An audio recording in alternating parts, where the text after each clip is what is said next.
So where the hell have I been?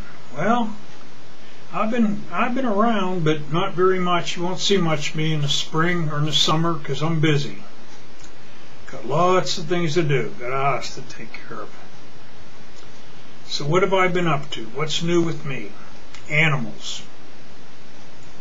As I've said before, I live in a middle-class neighborhood, but about 1/8 of a mile away from me is a wealthy neighborhood where they have plenty of green space. They preserve green space. You got to leave some trees in that. And throughout this neighborhood, they have little parklets and such. And they have deer there. And the only natural enemy the deer have, it's actually an unnatural enemy, is automobiles. Now, they've tried for the last 6 years in a row to get the people to let them bring in professional hunters to take the deer, some of the deer out, because the place is wall-to-wall deer. I don't think there's a night goes by that there isn't at least one collision involving a car and a deer. Right about 200 feet from me is a connecting road that connects two state roads. It has 4 lanes in it. It has a 40-mile-an-hour speed limit. It's surrounded by one of these green areas from this wealthy neighborhood where the deer live in. Got a lot of city people there that don't know if one deer runs out in front of you, hit your brakes because there are going to be 3 or 4 right behind them. So they hit the deer, which means there's lots of injured deer. So that attracts predators. So we had Mr. Coyote move in. The police were telling people, no, it's just a dog, for about a year until someone got photographs of it. And yes, it is a coyote. Now, our Pennsylvania coyotes are not like the coyotes they have out west, which are rather small and somewhat timid. Ours here are about 1/3 larger. About 1/3 larger in size than the ones out west. They couldn't understand why this was until they shot about 100 of them and did DNA comparison on them. It turns out they're hybrids. They all have wolf DNA in them, which means that they're 1/3 larger and they're a bit more aggressive. So you don't have really too much. They might take on an occasional cat or maybe a small dog, but they're not too much of a threat unless they're injured. Well, the coyote we had right in our neighborhood, we've seen it. It got nailed by a car. It has a rear leg, which is useless, which makes it particularly dangerous because it's going to have to go over. If it can't get enough roadkill to live on, or enough baby fawns and such, or rabbits, there's no way it could catch a rabbit now. So it's going to end up preying on targets of opportunity, like maybe a 3-year-old child out playing in the backyard or something.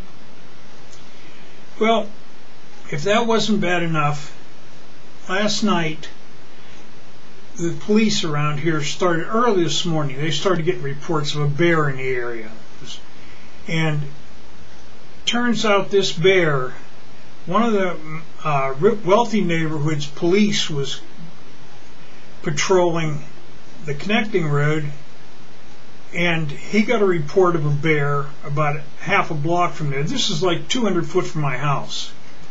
And the bear ran across in front of his police car. Since he was stopped with his red lights on, warning a resident that had come out to get his morning paper, there was a bear seen in the area. You might want to get back indoors.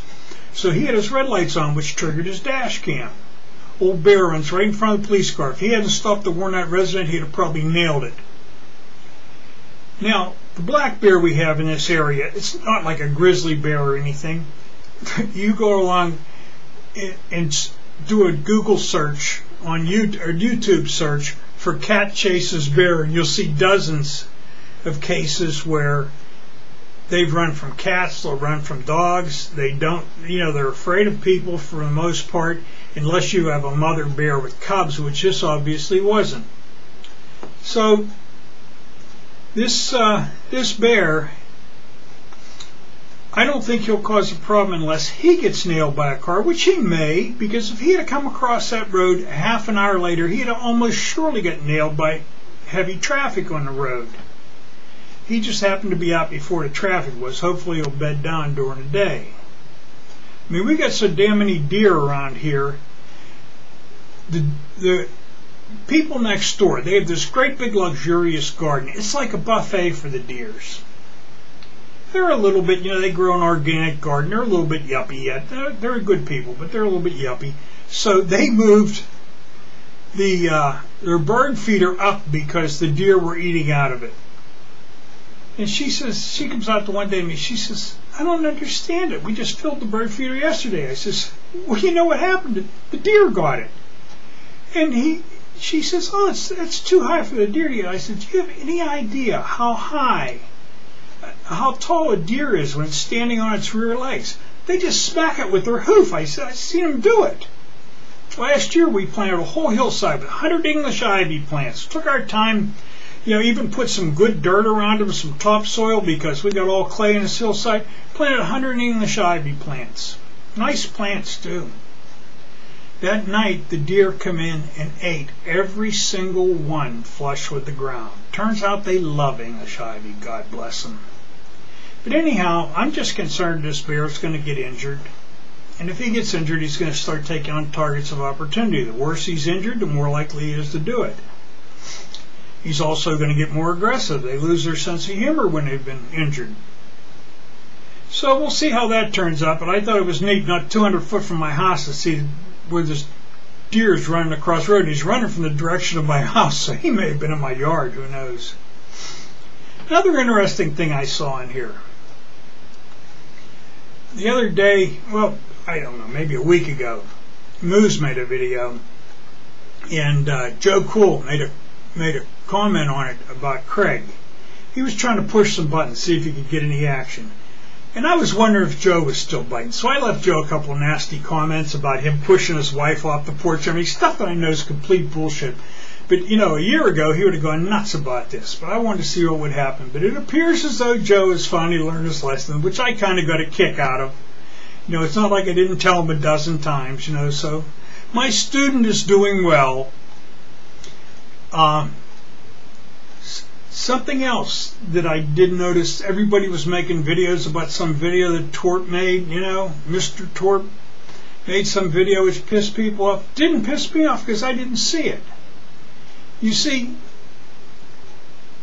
I quit watching Mr. Torp 6-8 months ago, whenever he was doing all the cop-hating videos, which I found particularly offensive since my grandfather was a police officer who was shot to death in the line of duty. So I really didn't appreciate his videos. So I said, hell with it, I'm going to take him out of my life. So that's what I did.